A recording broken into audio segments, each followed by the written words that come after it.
Hello students, कैसे आप सभी। हम फिर एक बार हाजिर हैं आपके सामने छत्तीसगढ़ वन संरक्षक एवं क्षेत्रपाल परीक्षा 2020 को लेकर। हमारा जो अभी प्रकाश संश्लेषण का सीरीज चल रहा है और यह जो है आपका तीसरा पार्ट है और आज का हमारा टॉपिक है प्रकाश संश्लेषी उपकरण। तो स्टूडेंट, इसके पहले हमने प्रकाश संश्लेषण के 2 वीडियो अपलोड कर चुके हैं। जिन्होंने अभी तक नहीं देखा है वह डिस्क्रिप्शन पे जाकर लिंक दिया गया है, वहाँ जाकर आप उसका जो प्रकाश संश्लेषण की जो 2 सीरीज हमने बना चुके हैं उसका आप अध्ययन कर सकते हैं। तो स्टूडेंट्स, शुरू करते हैं हम आज का वीडियो। तो आज का वीडियो शुरू करने से पहले मैं आपको बता देना चाहता हूं कि हमारे पुराने जो वीडियो में हमने क्वेश्चन किया था कि इनमें से कौन सा भाग जो बड़ी आंत का भाग नहीं है। तो उसका सही आंसर है स्टूडेंट्स इलियम, क्योंकि इलियम जो होता है वह क्या होता है, छोटी आंत का भाग होता है। और इसके आंसर आप लोगों का रिस्पांस अच्छा रहा, जिसके लिए आप सभी का धन्यवाद। आप जिसमें सबसे सर्वप्रथम जो इसका आंसर दीपेश्वरी वर्मा ने दिया, गणित राम ने दिया, प्रशांत साहू ने दिया। इनका बहुत बहुत धन्यवाद, इन्होंने आंसर दिया और बहुत बहुत बधाई के पात्र हैं।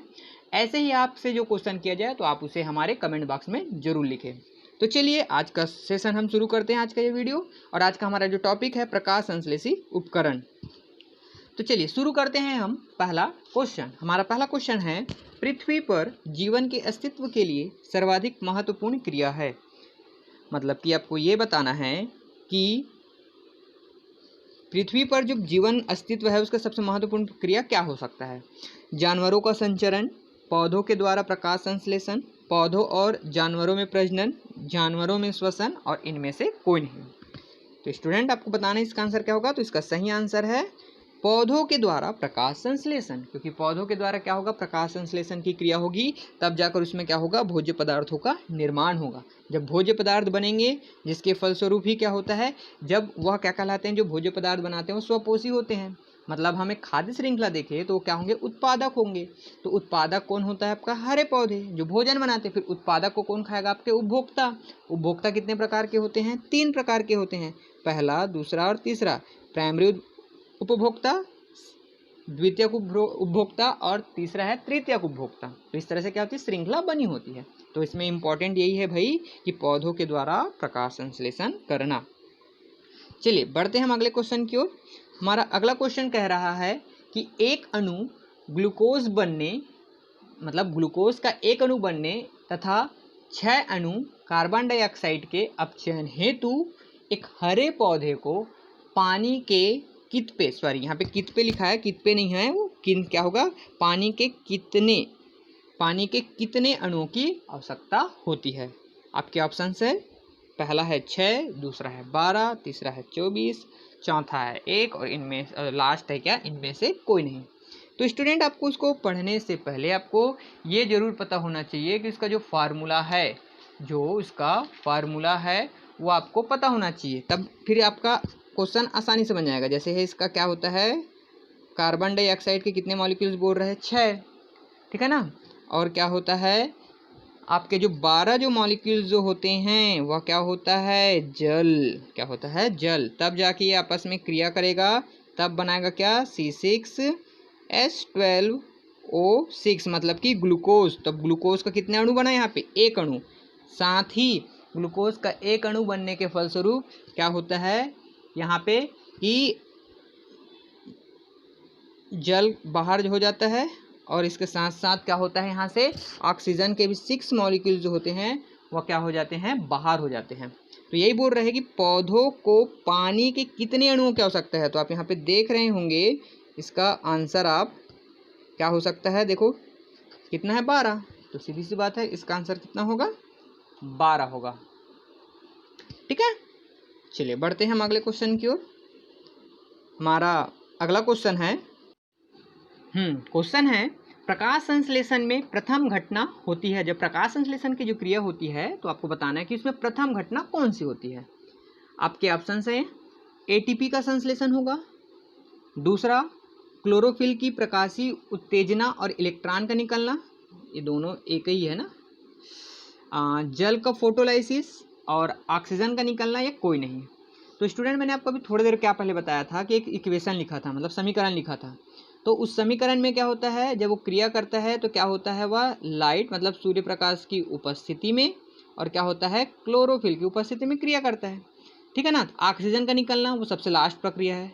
जल का फोटोलाइसिस होना वो भी बाद की प्रक्रिया है। एटीपी का संश्लेषण भी बाद होगा। तो क्या होगा, प्रथम घटना होगा क्लोरोफिल का, जो क्लोरोफिल है वो क्या करेगा, प्रकाशीय उत्तेजना होगा और इलेक्ट्रॉन क्या होगा, निकलना शुरू होगा। तो इसका जो सही आंसर होगा वो होगा आपका क्या, क्लोरोफिल की प्रकाशीय उत्तेजना और इलेक्ट्रॉन का निकलना। चलिए बढ़ते हैं हम अगले क्वेश्चन की ओर। हमारा अगला क्वेश्चन है NADP का पूरा नाम क्या है। NADP का पूरा नाम क्या है। तो स्टूडेंट आपको ध्यान देना है, इस तरह से क्वेश्चन आते हैं आपको, फुल फॉर्म से भी रिलेटेड रहते हैं, जैसे ATP हो गया, ADP हो गया, एडेनोसिन ट्राइफॉस्फेट, एडेनोसिन डाइफॉस्फेट। तो वैसे ही आपको क्या है, NADP का बताना है। तो इसके सही आंसर होंगे स्टूडेंट, मैं इसका डायरेक्ट आंसर बता देता हूँ। इसका सही आंसर है third option, nicotinamide adenine dinucleotide diphosphate. ठीक है। तो इसमें आपको याद करने का है कि जो N से है निकोटिनामाइड हो गया, A से एडेनिन हो गया, D से डाइन्यूक्लियोटाइड और P से क्या होगा, डाइन्यूक्लियोटाइड डाइफॉस्फेट होगा। ठीक। चलिए बढ़ते हैं अगले क्वेश्चन की ओर।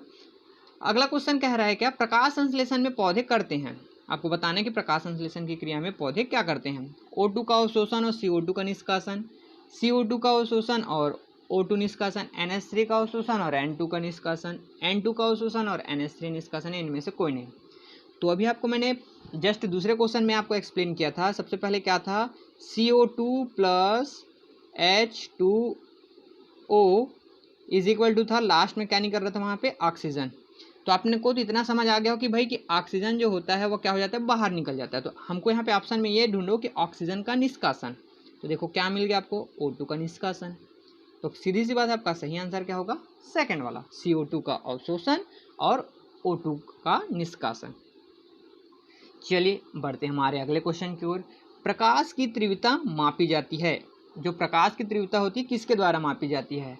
आपके ऑप्शंस हैं, लक्स मीटर द्वारा, विल्मोट्स बबलर द्वारा, गिनांग स्पोटोमीटर द्वारा, फॉर्मर फोटोमीटर द्वारा, या इनमें से कोई नहीं।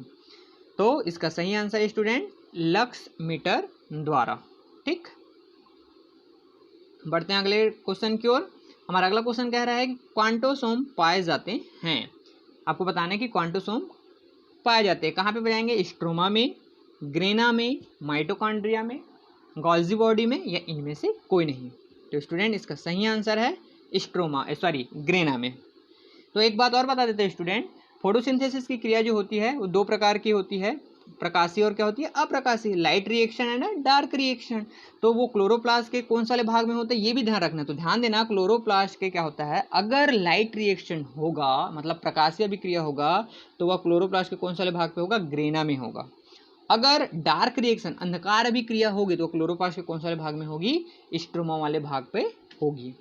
ठीक। बढ़ते हैं हम नेक्स्ट क्वेश्चन की ओर। हमारा नेक्स्ट क्वेश्चन कह रहा है, किसकी उपस्थिति के कारण प्रकाश ऊर्जा रसायन ऊर्जा में बदल जाती है। आपको बताना है कि भाई कैसा किसकी उपस्थिति में होता है, पायरिनेट्स की उपस्थिति में, हरित लवक की उपस्थिति में, राइबोसोम की उपस्थिति में, मेसोसोम की उपस्थिति में, कोई नहीं।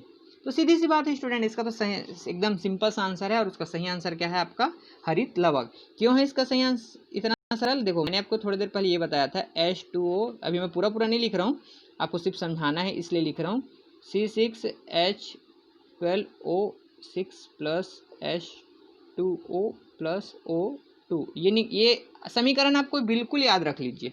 ये कई बार जो है आपके PSC के अलावा जैसे व्यापम के भी एग्जाम होते हैं उसमें कई बार क्वेश्चन किया गया है। तो क्या पता कि इस बार के ACF के क्वेश्चन में आ जाए, क्योंकि इसमें क्या है कि मॉलिक्यूल्स का खेल है।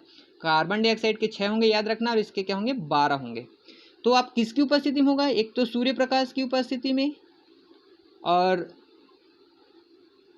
दूसरा याद रखिएगा इसमें क्लोरोफिल की उपस्थिति में। तो क्या बोल रहे हैं, किसकी उपस्थिति के कारण प्रकाश ऊर्जा, ये प्रकाश ऊर्जा है जो है वह रसायन ऊर्जा में बदल जाती है। तो इसका सही आंसर क्या होगा स्टूडेंट, हरित लवक यानी कि क्लोरोफिल। चलिए बढ़ते हैं हम अगले क्वेश्चन की ओर। इमर्सन प्रभाव किस घटना को समझाता है, वाष्पोत्सर्जन को, जड़ों द्वारा जल का अवशोषण को, प्रकाश संश्लेषण को, श्वसन को, या कोई नहीं।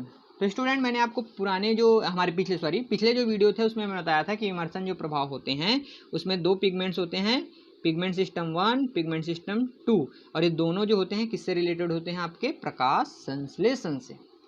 चलिए बढ़ते हैं हमारे आज के अंतिम क्वेश्चन की ओर। हमारा आज का अंतिम क्वेश्चन कह रहा है प्रकाश संश्लेषण के दौरान एटीपी संश्लेषण को कहते हैं, मतलब क्या कहते हैं? एटीपी का भी यहाँ पे क्या होगा भाई? संश्लेषण होगा। तो सीधी सी बात है, देखते हैं इसका ऑप्शन क्या है। फोटोफॉस्फोराइलेशन, ऑक्सीडेटिव फॉस्फोराइलेशन, लैडरबर्ग, डीऑक्सीडेशन, या इनमें से कोई नहीं। अब देखो एक बात और याद रखना, जैसे यहाँ पे क्या हो रहा है? प्रकाश संश्लेषण की क्रिया बोल रहे हैं, मतलब सीधी सी बात है कि प्रकाश संश्लेषण हो रही है मतलब सनलाइट होगा, मतलब लाइट। तो लाइट का मतलब इसको हम लोग क्या बोलते हैं? फोटो। फिर यहाँ पे क्या बोला? एटीपी। एटीपी का मतलब क्या होगा? संश्लेषण होगा। तो पी का मतलब क्या होता है? फास्फेट। तो क्या होगा उसका?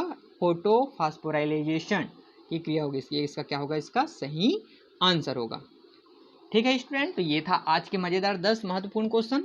और एक महत्वपूर्ण क्वेश्चन आपके लिए जो आपको बताने हैं, मैं आज इसमें टाइप होना भूल गया है, इसलिए आपको मैं मुँह ज़बानी बता रहा हूँ, लेकिन आप इसका आंसर जो है कमेंट बॉक्स में ज़रूर दीजिएगा। आपको ये बताना है कि इनमें से कौन सा जो भाग होता है वह विटामिन B12 को अवशोषित करता है। इनमें से कौन सा, मैं अभी 5 नाम लूँगा, उनमें से आपको बताना है कि इनमें से कौन सा भाग है जो विटामिन B12 का क्या करता है? अवशोषण करता है। आपके पहला ऑप्शन है यकृत, दूसरा ऑप्शन है आपके अमाशय,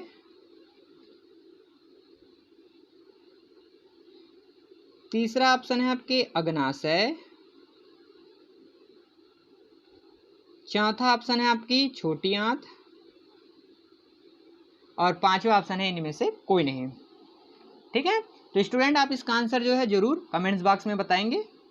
ठीक है, तो आज का हम यहाँ पे समाप्त करते हैं। आपको ये वीडियो कैसा लगा ये आप जरूर हमें कमेंट्स बॉक्स में जरूर बताएंगे। आपको ये वीडियो अच्छा लगा हो तो प्लीज़ इसे लाइक ज़रूर करिए, और इसे ज़्यादा से ज़्यादा अपने दोस्तों तक जो ACF की तैयारी कर रहे हैं उन स्टूडेंटों तक जरूर पहुँचाए, ताकि उनको भी क्या है अध्ययन करने में क्या हो आसानी हो। और अभी तक आपने हमारा ये चैनल सब्सक्राइब नहीं किया है तो प्लीज़ सब्सक्राइब कर लीजिए, और सब्सक्राइब करने के बाद जो बेल आइकॉन की बटन आएगी उससे भी क्लिक कर दीजिए, ताकि हमारा जैसे ही न्यू वीडियो अपलोड हो तो आपको नोटिफिकेशन जो है जल्द से जल्द प्राप्त हो सके। Thank you.